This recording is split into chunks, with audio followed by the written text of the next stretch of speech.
بسم الله الرحمن الرحیم. سلام و درود خدمت همه شما هموطنان خوب و گرامی. امیدوارم که هر جای هستید شاد و تندرست باشید. با پخش زنده افغانستان و تاجیکستان از اشتباه اینجا فرصت برای افغانستان و گل نخست در ثانیه‌های ابتدایی بازی دروازه تاجیکستان باز کردیم و مهدی نوروزی قدرت افغانستان و این ضربه سر زیبای کاپیتان ما که منجر به گل نخست این دیدار شد.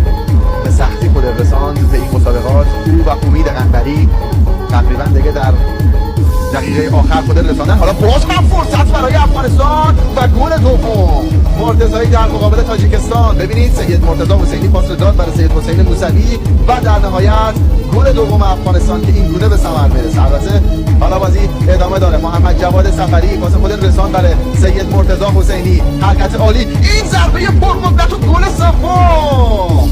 به به این بازی افغانستان مهار ناشدنی است. سید مرتضی حسینی ببینیم با هم اصلا اجازه فکر کردن نداد برای فیروزبک مرادو. حامی پخش مسابقات زنده در تلویزیون معراج که فرصت باز هم برای افغانستان. عباس حیدری هم موفق به گلزنی میشه. عباس حیدری چهارمین گل افغانستان به ثمر میرسونه در مقابل تاجیکستان. ستاره جوان و گلزن چقدر زیبا اینجا دروازه رو باز کرد. باز هم فرصت اکبر کاظمی بریم برای گل پنجم و این اتفاق رخ نداد. فیروزبک مرادوف به موقع از دروازه بیرون آمد. حالا فرصت سفری بزن گل به محمد جواد سفری و پاس داد. میتونست از همونجا ضربه خودت بزنه دروازه تاجیکستان، بدون دروازه‌بان بود. گل همینجا به ثمر رسید و داور گل رو قبول کرده. تاجیکستان یک، فقط اونجا به جای افغانستان و تاجیکستان پرچم عربستان زده شده.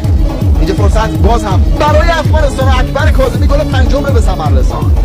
گل پنجم برای ما و فیروزبک مرادوف برای پنجمین بار دروازه خود باز شده دید. نیمه نخست غوغا به پا کردیم.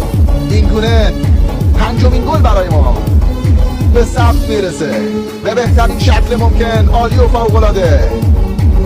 بازیکنان تاجیکستان ناموفق بودن در حمله. حالا فرصت برای افغانستان. محمد مرادی گل ششمی که ببینیم به ثمر میرسه یا خیر. عباس حیدری و گل و باز هم گل. عباس حیدری زننده ششمین گل افغانستان در مقابل تاجیکستان لقب میگیره. تلویزیون معراج شما هموطنان عزیز هم میتونید اینترنت پرسرعت و با کیفیت رو از خاطر رو تهیه بکنید در سرتاسر افغانستان. اینجا فرصت برای تاجیکستان در حال شکل‌گیری هست و